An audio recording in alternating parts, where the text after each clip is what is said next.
तो सरकार अपना नियम अपने मुलाजिमों पर, अपने विभाग पर लागू नहीं कर पा रही है, तो वो सरकार कैसे अपराध को रोकेगी? कि बेल नियम है, जेल अपवाद है। तो वो इसका अभ्यस्त हो चुका है, जेल में रहने का, भागने का, पुलिस से मार पिटाई का वो अभ्यस्त है सारा। मगर अपराधियों में कानून का भय नहीं है, ये कहना ज़्यादा सही होगा। एक दिन ऐसा नहीं होता था जब अखबारों में या मीडिया में ये खबर नहीं आती थी कि यहाँ पुलिस पिट गई, वहाँ पुलिस पर पथराव हुआ है, यहाँ पुलिसकर्मी घायल हो गए। अरे उनका बयान हम एक बार सुन रहे थे, उन्होंने कहा था कि यहाँ बिहार में जो है एसपी और डीएसपी से ज़्यादा दरोगा कमाते हैं। और मैं तो ये दावे के साथ कर रहा हूँ कि 50% से अधिक पुलिस वालों के पास खुद का ड्राइविंग लाइसेंस नहीं है। क्या बिहार में पुलिसिया इकबाल खत्म हो गया है? क्या बिहार में अपराधी बेलगाम हो गए हैं? जिस तरीके की घटनाएं पूरे बिहार से सुनने को मिल रही है, खास करके राजधानी पटना में दिन दहाड़े जो है लुटेरे जो दुकान को लूट ले रहे हैं, दिन दहाड़े घटनाएं हो जा रही हैं। पिछले महीने हमने देखा फारबिसगंज में किस तरीके की घटना हो गई थी, दिन दहाड़े आदमी का सर काट के जो है सड़क पर रख दिया गया था। तमाम बिंदुओं पे बात करेंगे। हमारे साथ बात करने के लिए वरिष्ठ पत्रकार प्रवीण बागी सर हैं। सर, क्या लगता है बिहार में अपराधी बेलगाम हो गए हैं? ये अपराधी बेलगाम हो गए हैं ये कहना शायद ठीक नहीं होगा, मगर अपराधियों में कानून का भय नहीं है, ये कहना ज़्यादा सही होगा।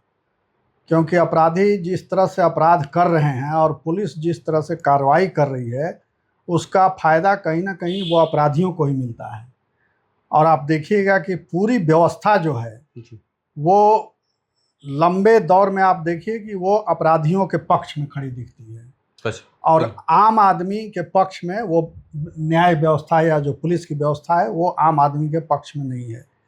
अब सम्राट चौधरी जब गृह मंत्री बने थे नीतीश सरकार में जी, तो पुलिस के रोल में एक बड़ा चेंज देखने को मिला था। पहले कोई दिन ऐसा नहीं होता था जब अखबारों में या मीडिया में ये खबर नहीं आती थी कि यहाँ पुलिस पिट गई, वहाँ पुलिस पर पथराव हुआ है, यहाँ पुलिसकर्मी घायल हो गए, यहाँ पुलिसकर्मी से राइफल छीन ली गई।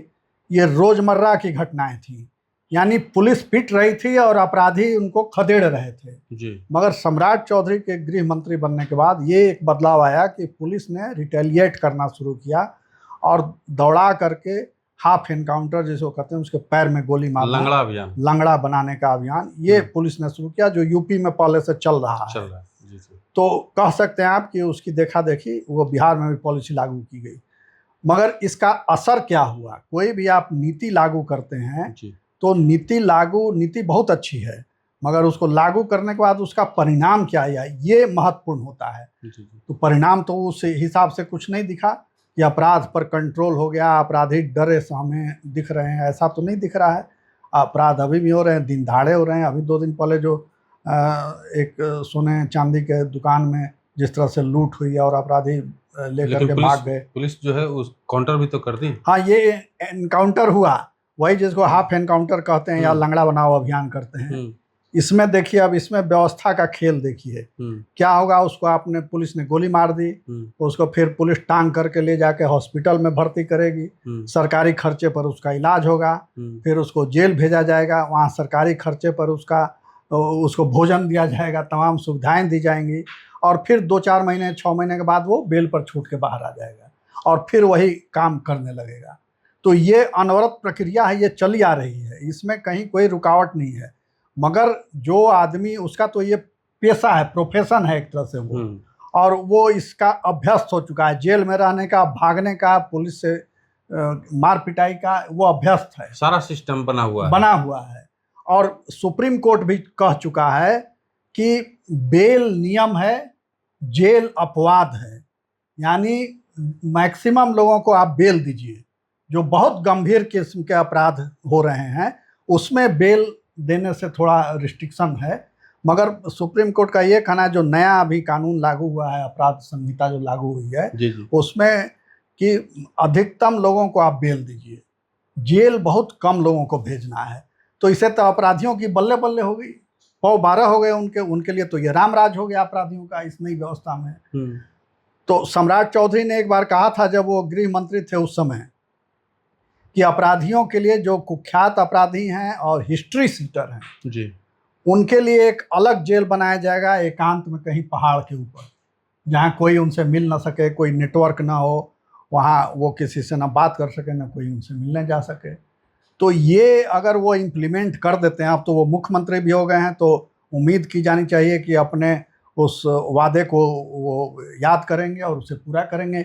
ये हो जाएगा अगर, तो बिहार अपराधियों पर काबू पाने के लिए एक नई मिसाल कायम करेगा और एक नई राह पूरे देश को दिखाएगा। क्या लगता है कि सिर्फ यही एक काम कर देने से अपराधियों में खौफ हो जाएगा पुलिस का, या निचले स्तर से भी जो है पुलिसिया व्यवस्था को सुधारने की जरूरत है? पुलिसिया व्यवस्था तो जड़ में है, अपराध वृद्धि के जड़ में है पुलिस, और फिर न्यायालय की जो व्यवस्था है वो भी इसको खाद पानी उपलब्ध कराती है।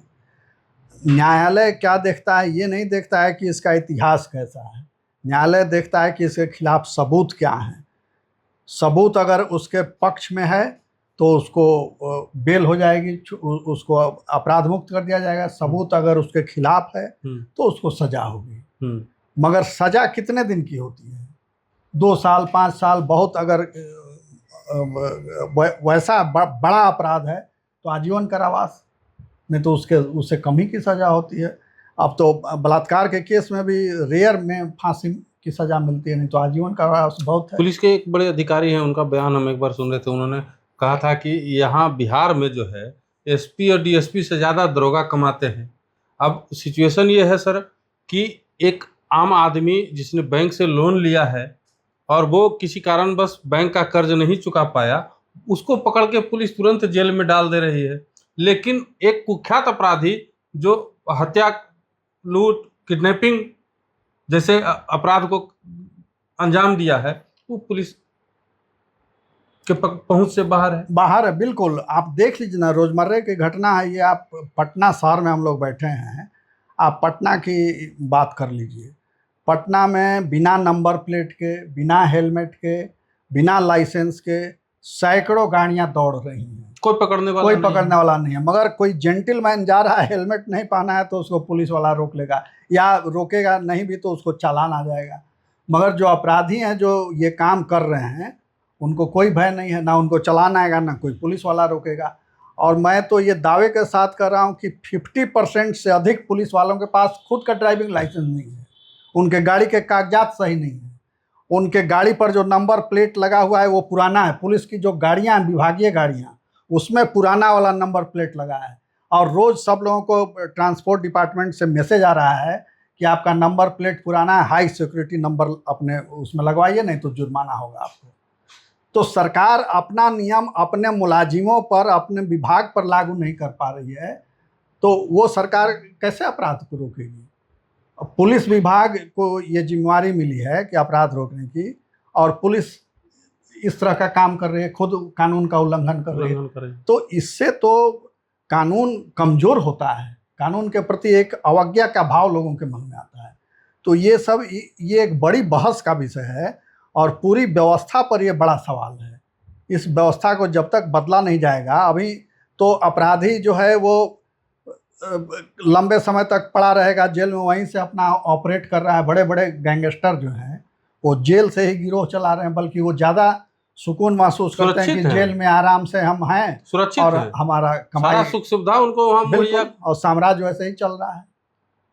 तो ये जब तक ये बदलाव नहीं, जैसे अंग्रेज़ों के समय में एक था काला पानी की सज़ा, कि जो बड़े क्रांतिकारी होते थे, जिनसे खतरा महसूस करती थी अंग्रेज सरकार कि ये सरकार पलट देंगे, तख्ता पलट हो जाएगा, तो उन लोगों को काला पानी अंडमान निकोबार में भेज दिया जाता था, जहाँ कोई संपर्क नहीं था। वो समुद्र के बीच में एक जेल बना हुआ था द्वीप पर, उसमें रखा जाता था। हाँ, जिसमें वीर सावरकर भी बंद थे, कई बार वहाँ बंद हुए, भागे वहाँ से। तो उस तरह का जेल बनाने की ज़रूरत है। जो हिस्ट्री सीटर हैं, जो जेल जाते हैं और फिर आते हैं बाहर बेल पर, और फिर जेल जाते हैं फिर आते हैं, तो ये प्रक्रिया अनवरत चलती रहती है। वैसे लोगों को पकड़ करके और वहीं भेजना, उस तरह के एक जेल में भेजना चाहिए जहाँ कोई मिलजुल ना सके, कोई कनेक्शन ना हो, और जो अपराधियों के इलाज पर जो खर्च होता है, जो उनको जेल में रखने पर, खाने पीने पर जो खर्च होता है, वो उनके परिवार से वसूला जाना चाहिए वो खर्च। तब सुधार तब सुधार होगा। अभी तो सरकारी खर्च पर मौज कर रहे हैं सब। आप गोली मार के उनको घायल कर रहे हैं, आप फिर सरकारी के खर्चे से इलाज कराए। बेहतर वो पैसा आम नागरिक का पैसा है जो टैक्स से वो ले रही है सरकार, और उस पर अपराधियों पर वो खर्च हो रहा है। वो अस्पताल में जाके वहाँ ऐसी खबा खा रहा है, खूब मजे में है, वहाँ दरबार लगा रहा है। बड़े बड़े जो अपराधी हैं वो जेल में दरबार लगाते हैं, अस्पताल में चले जाते हैं। जो राजनेता पकड़ाते हैं तो अपराध में, तो तुरंत बीमार हो जाते हैं। गिरफ्तारी हुई और बीमार हुए और वो हॉस्पिटल में आ गए और वहाँ उनका दरबार लगता है। पप्पू यादव जीते जाते उदाहरण है।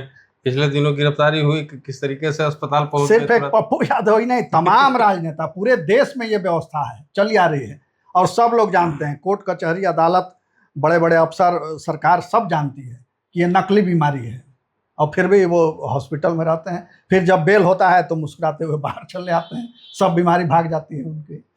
चलिए, बहुत बहुत धन्यवाद सर। तो देखिए, प्रवीण बागी सर को आप सुन रहे थे, और नए मुख्यमंत्री बने हैं सम्राट चौधरी। उनके लिए ये एक बड़ी चुनौती है, बड़ी नहीं सबसे बड़ी चुनौती ही उनके लिए यही है कि बिहार में अपराधियों को, जो व्यवस्था है मौजूदा, उस व्यवस्था को जो है एकदम इतना कड़ा किया जाए कि अपराधी पुलिस से, प्रशासन से डरें, और तभी बिहार का विकास हो सकता है, तभी बिहार में निवेश आ सकता है, जब यहाँ पे आपराधिक घटनाएं कमेंगी। अब कैसे बिहार को चलाते हैं सम्राट चौधरी, ये तो आने वाला वक्त बताएगा, क्योंकि अभी तो उनका छठी भी नहीं हुआ है उनकी सरकार का, अभी तो बहुत चीज़ें बाकी है। आने वाले वक्त में पता चलेगा क्या कुछ होता है, और हम ऐसे ही सरकार से लगातार सवाल पूछते रहेंगे और सरकार को आईना भी दिखाते रहेंगे।